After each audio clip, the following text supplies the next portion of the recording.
नमस्कार. Icon steel प्रस्तुत built icon या उपक्रमात आज आपण आहोत नाशिक जिल्ह्याच्या मालेगावमध्ये. खरं तर या क्षेत्रामध्ये जे लोक असतात, सिव्हिल इंजिनियर्स, आर्किटेक्ट, हे आपल्या जिल्ह्याचा, आपल्या शहराचा, आपल्या राष्ट्राचा विकास करत असतात. अशाच काही आयकॉनिक पर्सनॅलिटीसोबत आज आपण गप्पा मारणार आहोत. आपल्यासोबत आहेत सिनियर सिव्हिल इंजिनियर दिनेश जगतापजी. नमस्कार दिनेशजी, नमस्कार. आपलं खूप खूप स्वागत आहे या बिल्ट आयकॉन उपक्रमात. आपल्याबद्दल थोडंसं जाणून घ्यायला आवडेल. आपली शाळा कोणती, कॉलेज कोणतं, आपल्या शालेय जीवनाचा प्रवास कसा होता आणि या क्षेत्रात याची तुमची प्रेरणा कोणती होती? मी लहानपणापासून सरस्वती विद्यालय मालेगाव येथे 4थीपर्यंत माझं शिक्षण झालं. 5वी ते 10वी झुंप काकाणे विद्यालय किल्ला मालेगाव या ठिकाणी माझं 10वीपर्यंत शिक्षण झालं. 11वी 12वी MSG कॉलेज मालेगाव येथेच माझं 12वी पूर्ण झालं. त्यानंतर इंजिनिअरिंगसाठी म्हणजे सिव्हिल इंजिनिअरिंग मी प्रवरा एज्युकेशन सोसायटीचं कॉलेज ऑफ इंजिनिअरिंग प्रवरानगर या ठिकाणी मी BE कंप्लीट केलं 1990मध्ये. त्याच्यानंतर 91पासून मी कन्स्ट्रक्शनमध्ये एंट्री केली व लहान मोठे काम करत असताना बरेचसे प्रोजेक्ट मी कंप्लीट केलेत. एज्युकेशनच्या याच्यात MBA कॉलेज झालं, फार्मसी कॉलेज, लहान मोठ्या स्कूल झाल्या, रो हाऊसेस, बंगलो, हॉस्पिटल्स इत्यादी कामं मी मालेगाव परिसरात केलेले आहेत. त्याच्यानंतर 2010मध्ये मी कॉलेज ऑफ इंजिनिअरिंग जळगाव या ठिकाणी PGसाठी ॲडमिशन घेतले व 2013मध्ये मी एन्व्हायरमेंटल इंजिनिअरिंग यामध्ये मी PG कंप्लीट केलेली. सर, खूप छान. आणि तुमची सुरुवात खूप छान झालेली आहे. तर सुरुवातीचा जो पहिला प्रोजेक्ट जो असतो प्रत्येक इंजिनियरचा, त्यासाठी खूप स्ट्रगल करावा लागतो. तर त्या स्ट्रगलच्या तुमच्या काय आठवणी तुम्ही सांगू शकाल? सुरुवातीला मी BE झाल्यानंतर आपल्याला फील्डवरचं बरंचसं ज्ञान आपल्याला नसतं. फक्त आपण एक शैक्षणिक अभ्यासक्रम पूर्ण करून ह्या फील्डमध्ये ज्यावेळेस एंट्री करतो त्यावेळेस खूप अडचणी येतात. परंतु आमचे एक आर्किटेक्चर मित्र होते, प्रवीण पवार म्हणून, तर त्यांनी मला त्यावेळेस खूप गायडन्स केलं व एक छोट्या बंगल्याचं मला काम त्यांनी दिलं की तू कंप्लीट कर, मी काही अडचण आली तर मी तुला सहकार्य करेल. तर मग ते अडचणी जशा आल्या, प्रॉब्लेम्स आले तर त्यांनी सॉल्व केले आणि त्यानंतर मग ते कंप्लीट झाल्यानंतर मलासुद्धा कॉन्फिडन्स आला की आपण सेपरेट काम करू शकतो. नंतर हॉस्पिटलचे कामं मिळाले. त्यानंतर KBH ट्रस्ट, प्रसाद बापू हिरे त्याचे आज चेअरमन आहेत. तर त्या संस्थेचे 1995पासून मी सर्व एज्युकेशनचे जे बांधकाम आहेत, शाळा, कॉलेजेस वगैरे, तर ते आजपर्यंत माझ्या अंडरच मी कंप्लीट केलेलं आहे. खूप छान. दिनेशजी, खूप मोठा प्रवास आहे तुमचा. 1990पासून तुम्ही तुमच्या या करिअरला सुरुवात केलीत आणि तुमच्या पहिल्या प्रोजेक्टबद्दल तुम्ही काही आठवणी सांगितल्यात. हो. आत्तापर्यंत तुम्ही साधारण किती प्रोजेक्ट्स हँडल केलेत या क्षेत्रामध्ये? मी आत्तापर्यंत आता एक्झॅक्ट नाही, पण साधारणतः 50च्या वर माझे प्रोजेक्ट झालेले आहेत. अरे वा. सर, एवढा मोठा तुमचा अनुभव आहे.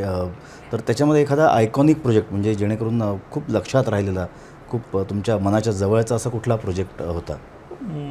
मला साधारणतः फार्मसी कॉलेज, KBH ट्रस्टचे जे फार्मसी कॉलेज आहे ते अतिशय सुंदर बिल्डिंग आम्ही केलेली आहे. त्यानंतर MBA MCA बिल्डिंग गोळीबार मैदान मालेगाव कॅम्प आणि डॉक्टर संजय शहांचं हॉस्पिटल मी केलेलं आहे. तर हे 3 प्रोजेक्ट मला आजही त्यांच्याकडे बघितलं तर खूप अभिमान वाटतो की आपल्या हाताने प्रोजेक्ट कंप्लीट केलेले आहे. वा, खूप छान सर. आणि तुमच्या चेहऱ्यावरनं तो आनंदसुद्धा झळकतो की तुम्ही किती मनापासून तो प्रोजेक्ट हँडल केला असेल. सर, याच्यामध्ये सगळ्यात काही जे महत्त्वाचे घटक असतात ते म्हणजे नाण्याची एक बाजू म्हटलं तर तुमचे कामगार असतात आणि नाण्याची दुसरी बाजू म्हणजे तुमचं बांधकामाचं साहित्य असतं. तर कामगारांमध्ये जे प्रकार असतात, काही कुशल कामगार असतात ज्यांना प्रॉपर ट्रेनिंग असतं, ज्यांच्याकडे एज्युकेशन असतं, पण काही जे असतात ते अकुशल कामगार असतात ज्यांना आपण अनस्किल्ड लेबर असं म्हणतो. आणि त्यांच्याबरोबर काम करताना साईटवर कधीकधी धोका निर्माण होऊ शकतो, सेफ्टीचा प्रॉब्लेम काही होऊ शकतो. तर ते धोके टाळण्यासाठी तुम्ही काय अवलंब करता आणि सेफ्टी फीचर्स तुम्ही काय काय साईटवर ठेवता? कामगार जे अनस्किल असतात तर त्यांना आम्ही साधारणतः हँड ग्लोव्ज, गम बूट, किंवा मग कॅप जी असते डोक्यावर जे आपण की त्याच्यावर काही पडलं तर त्यांना इजा होऊ नये, तर असे सुद्धा आम्ही प्रोव्हाइड केलेले आहेत. आता सरकारची सुद्धा चांगली स्कीम आहे की ते कामगारांसाठी सगळ्या वस्तू एकाच ठिकाणी अवेलेबल करून देतात.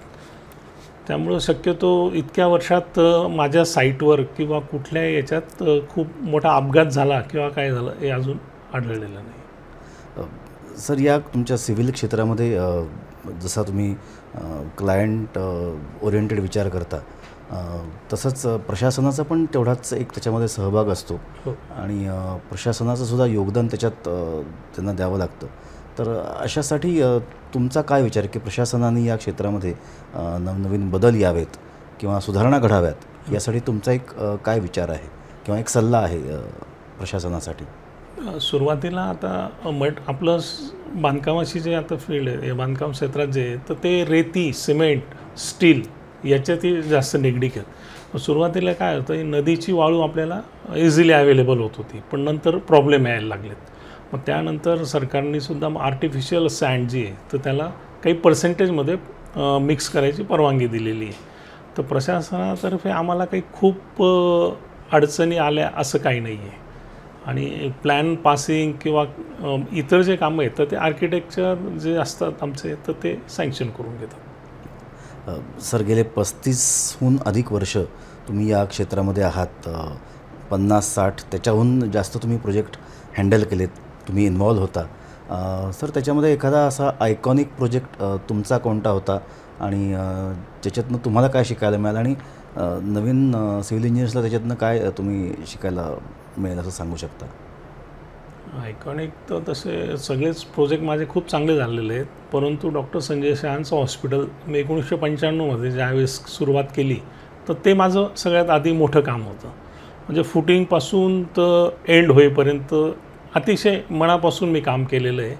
आणि फुटिंगलासुद्धा त्यावेळेस आम्ही प्लास्टर केलेलं आहे, हे विशेष आहे. म्हणजे आता सहसा कोणी प्लास्टर करत नाही.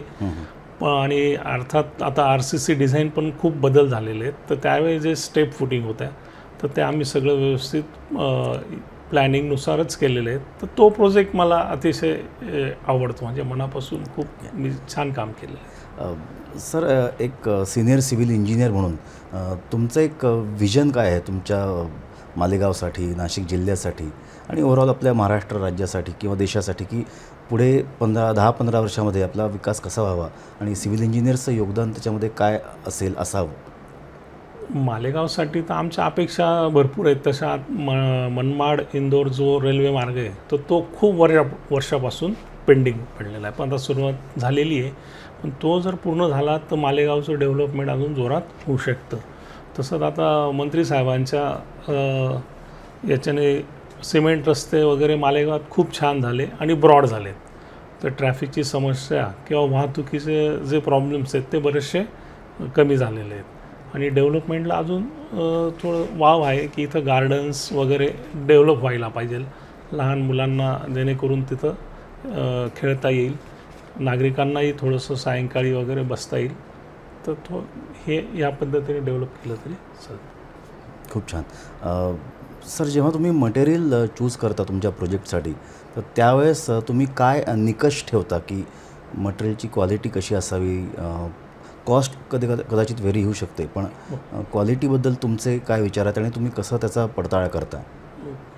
मटेरियल घेताना तर ब्रँडेड जे असतात कंपन्यांचे तर शक्यतो आम्ही तेच प्रिफर करतो. म्हणजे आमचे चेअरमन साहेबसुद्धा त्याच्यासाठी खूप स्ट्रिक्ट असतात की आता स्टील कंपनीचं नाव नाही घेत, परंतु स्टीलमध्ये सुद्धा आम्ही एक पर्टिक्युलर 2-3 कंपन्या ज्या आहेत तर त्याच्याशिवाय आम्ही दुसरे मटेरियल स्टील वापरलेलं नाही आजपर्यंत. सिमेंट पण 53 ग्रेडचे जे आहेत हे 2-3 ब्रँडेड, एक 2-3 रुपये किंवा 10 रुपयेसुद्धा बॅग मागं महाग असले तरी आम्ही ते वापरतो. आणि स्टीलही तसंच आहे, कारण बाकी रॉ मटेरियलपासून तयार होणारे स्टील मार्केटमध्ये भरपूर आहेत कमी किमतीचे, परंतु त्याची स्ट्रेंथ आपल्याला जी पाहिजे ती मिळू शकत नाही. ब्रँडेड स्टील वापरल्याने काय होतं, स्टील पण कमी लागतं आणि कॉस्ट, पूर्ण प्रोजेक्टची कॉस्ट सेविंग होते त्याच्यात. बरोबर सर. सर, आत्तापर्यंत तुम्ही 30-35 वर्ष या क्षेत्रामध्ये आहात, 50हून अधिक प्रोजेक्ट तुमच्या हातून घडलेत. तर यामध्ये तुम्ही आयकॉन स्टीलचा वापर कुठल्या प्रोजेक्टसाठी केला आहे आत्तापर्यंत? आयकॉन आता आम्ही सुरू करू.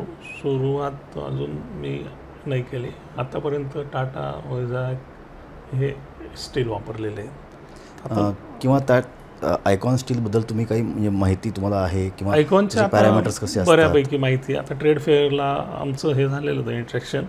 आयकॉनसुद्धा मी आता नवीन प्रोजेक्ट सुरू करतो आहे, तर त्यावेळेस त्याचा वापर मी करणार आहे. सर, एक सिव्हिल इंजिनियर म्हणून किंवा आर्किटेक्ट्स जे असतात यांचं खूप मोठं योगदान असतं एखाद्या गावाच्या, शहराच्या, जिल्ह्याच्या आणि देशाच्या बांधकामामध्ये आणि विकासामध्ये. मग ते विमानतळ असो, उड्डाणपूल असो, रस्ते असो किंवा हे हॉस्पिटल्स असतो, हॉटेल्स असो, तर खूप मोठं योगदान तुमचं असतं. म्हणजे खरं तर पडद्यामागचे कलाकार तुम्ही असता आणि लोक त्याचा चांगला उपभोग घेतात. हे खूप छान आणि कौतुकास्पद आहे. सर, जाता आता या क्षेत्रामध्ये जे नवीन तरुण येत आहेत, नवीन इंजिनियर्स येत आहेत, आता नवीन डिजिटल प्रणालीचं पण युग आहे, तर त्याची पण साथ त्यांना मिळालेली आहे. आणि तुमच्या वेळेस ते एक वेगळं युग होतं, वेगळं जग होतं. तेव्हा डिजिटल नसून पूर्ण मॅन्युअली तुम्ही करायचात, तर ते कष्ट खूप जास्ती होते त्यावेळेसचे. तर त्याची आणि आत्ता नवीन प्रणालीची सांगड कशी घालावी आणि एक तरुणांसाठी तुमचा एक संदेश काय असेल? नवीन जे मुलं डिप्लोमा किंवा डिग्री होतात सिव्हिलमध्ये, तर त्यांनी सुरुवातीला साईटवरचा अनुभव घेणं गरजेचं आहे. त्यानंतर ऑफिसचा एक्सपिरियन्ससुद्धा त्यांना आवश्यक आहे. कारण सॉफ्टवेअर आता इतके आलेले आहेत की आधी RCC डिझाईन करताना पूर्ण मॅन्युअली आपल्याला करावं लागायचं कॅल्क्युलेशन्स. पण आता स्टॅड प्रोसारखे वगैरे सॉफ्टवेअर इतके इझी आहेत की तुम्ही फक्त व्हॅल्यू टाकायची, डिझाईन पूर्ण रेडी मिळतं. तर नवीन मुलांनी AutoCAD, स्टॅड प्रो वगैरे हे सॉफ्टवेअरसुद्धा अवगत करावे आणि फील्डवरचं जे नॉलेज आहे ते सुद्धा त्यांना आवश्यक आहे. आजकालचं सर एक म्हणजे टॅगलाईनचा जमाना आहे खरं तर. तर अशी एक तुमची टॅगलाईन काय असेल? एक आपण म्हणतो ना वन लायनर मेसेज, की तरुणांनी या क्षेत्राकडे कसं पाहिलं पाहिजे? तरुणांनी तर एक समर्पणच करायला पाहिजे याच्यात बांधकाम क्षेत्रात. आणि कुठलेही बांधकाम करताना क्वालिटी, क्वालिटीचं मटेरियल यूज करायला पाहिजे. म्हणजे एक कमी पैशात पण आपण घर बांधू शकतो, परंतु फ्युचरमध्ये त्याचं काही हे नसतं. तर ते भविष्यात टिकायलाही पाहिजे आणि बाकीच्या लोकांनासुद्धा समाधान मिळायला पाहिजे. त्यामुळं स्टील, सिमेंट हे जे मटेरियल आपण यूज करतो तर ते सुद्धा एक चांगल्या कंपनीचंच आपण यूज केलेलं पाहिजे. खूप छान. म्हणजे तुमचा थोडक्यात जर का विचार मांडायचा झाला तर तुमची वृत्ती कायम शिकाऊ पाहिजे आणि तुमचं कायम टिकाऊ पाहिजे. हो. तर तुम्ही यशस्वी व्हाल. तुमचे सगळे मित्रपरिवार म्हणा, तुमचा समाज आणि तुमचं राज्य विकसित होईल. बरोबर. दिनेशजी, खूप छान तुमच्याशी गप्पा मारल्या आज आम्ही. मनमोकळेपणाने तुम्ही तुमचे विचार मांडलेत, तुमच्या काही आठवणी सांगितल्यात, तुमच्या स्ट्रगलबद्दल आपण बोललो. बिल्ट आयकॉन या उपक्रमात अनेक धन्यवाद. आणि आयकॉन स्टीलकडून तुम्हाला तुमच्या फ्युचरसाठी अनेक आयकॉनिक शुभेच्छा. जसे आत्तापर्यंत तुम्ही 40 वर्ष हा प्रवास केलात, असेच अजून प्रवास घडो आणि मोठमोठे प्रोजेक्ट्स तुमच्या हातून घडो, या सदिच्छा. अनेक धन्यवाद सर.